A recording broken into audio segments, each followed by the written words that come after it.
Alright students, तो next concept जो हम लोग देखेंगे वो है डिस्टेंस फॉर्मूला। ठीक है, तो अगर मान लीजिए दो पॉइंट हैं हमारे पास, ठीक है, कार्टेशियन प्लेन में हमें दो पॉइंट्स दिए हुए हैं, तो एक बार ड्रॉ करके देख लेते हैं। लेट अस से ये हमारा वाई एक्सिस है और ये हमारा एक्स एक्सिस है। ठीक है, अब यहाँ पे कोई दो पॉइंट मान लीजिए हम ले लेते हैं। लेट अस से यहाँ पे हमारे पास पॉइंट है ए, दैट इज x1 y1, और यहाँ कहीं हमारे पास है point B, that is x2 y2। अब हम चाहते हैं कि इन दोनों पॉइंट्स के बीच में जो डिस्टेंस है, इन दोनों पॉइंट्स के बीच में जो डिस्टेंस है वो डिस्टेंस निकालें। तो एक काम करते हैं, इसको एक बार ऐसे स्ट्रेट लाइन से ज्वाइन कर देते हैं। ठीक है, अच्छा, फिर हम क्या करते हैं कि एक राइट एंगल ट्रायंगल कंप्लीट करते हैं हम कुछ इस तरीके से, जहाँ पे एक साइड एक्स एक्सिस के पैरेलल जाए और एक साइड वाई एक्सिस के पैरेलल जाए। ठीक है, तो ये हमारा एक राइट एंगल ट्रायंगल कंप्लीट हो जाएगा। अब यहाँ पे अगर इस पॉइंट को मैं P मानता हूँ, ठीक है, तो इस पॉइंट P का कोऑर्डिनेट क्या हो जाएगा, देखिए ध्यान से। इस पॉइंट P के करस्पॉन्डिंग इसका x कोऑर्डिनेट होगा इसका डिस्टेंस फ्रॉम y एक्सिस, और इसका y कोऑर्डिनेट होगा इसका डिस्टेंस फ्रॉम x एक्सिस। तो अगर हम ध्यान से देखें तो ये डिस्टेंस और ये डिस्टेंस हमारा दोनों सेम होने वाला है, एंड सिंस इसका y कोऑर्डिनेट y1 है तो इसका भी y कोऑर्डिनेट क्या आ जाएगा, y1। सिमिलरली ये डिस्टेंस और ये डिस्टेंस सेम होने वाला है, तो इसका अगर x कोऑर्डिनेट है x2 तो इसका भी x कोऑर्डिनेट कितना हो जाएगा, x2। यानी पॉइंट P का कोऑर्डिनेट हो गया, ठीक है, x2, y1। ऑलराइट, अब ध्यान से देखिए, यहां से जैसा कि मैंने आपको बताया कि ये डिस्टेंस हमारा था x2, ठीक है, और अगर आप देखो तो ये डिस्टेंस जो हो जाएगा ये हमारे पास x1 दिया हुआ है। ठीक है, तो अगर हम ध्यान से देखें तो ये जो डिस्टेंस हमारे पास बचा, ये डिस्टेंस ये बच जाएगा हमारा x2 माइनस x1। तो यानी यहाँ पे ये डिस्टेंस हो गया हमारा x2 माइनस x1।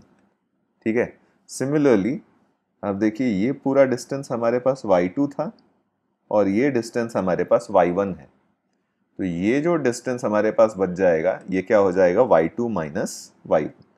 तो ये डिस्टेंस हो गया y2 माइनस y1।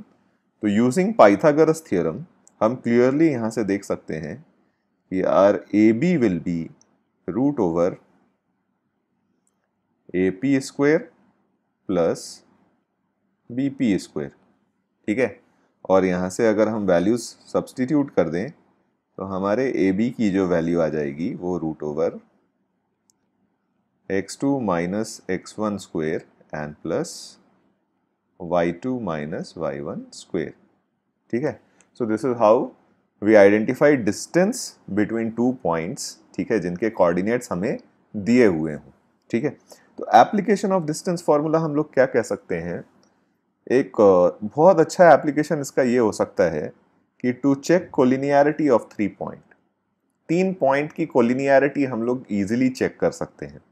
स्टेटमेंट ये कहता है कि 3 points A B C are collinear if sum of any 2 distances is equal to the third.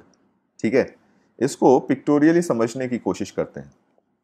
तो लेट अस से कोई भी 3 पॉइंट्स हमें कुछ इस तरीके से दिए हुए हैं। लेट अस से हमारे पास ए है, यहाँ कहीं बी है और यहाँ कहीं सी है। या तो ये सिचुएशन हो सकता है कोलिनियर, पॉइंट्स कोलिनियर हैं तो, या फिर आपके पास सिचुएशन कुछ ऐसा हो सकता है कि ए बी सी इस तरीके का कुछ हो जाए।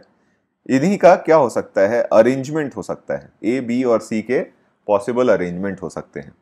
तो देखिए, अगर तीनों पॉइंट्स को कोलिनियर होना है, ठीक है, अगर ये तीनों पॉइंट्स लेट अस से इस केस में कोलिनियर हैं, तो यहाँ से अगर आप देखोगे तो ए सी और प्लस सी बी, ठीक है, A C plus C B, इसकी वैल्यू किसके बराबर होनी चाहिए, ए बी के बराबर होनी चाहिए।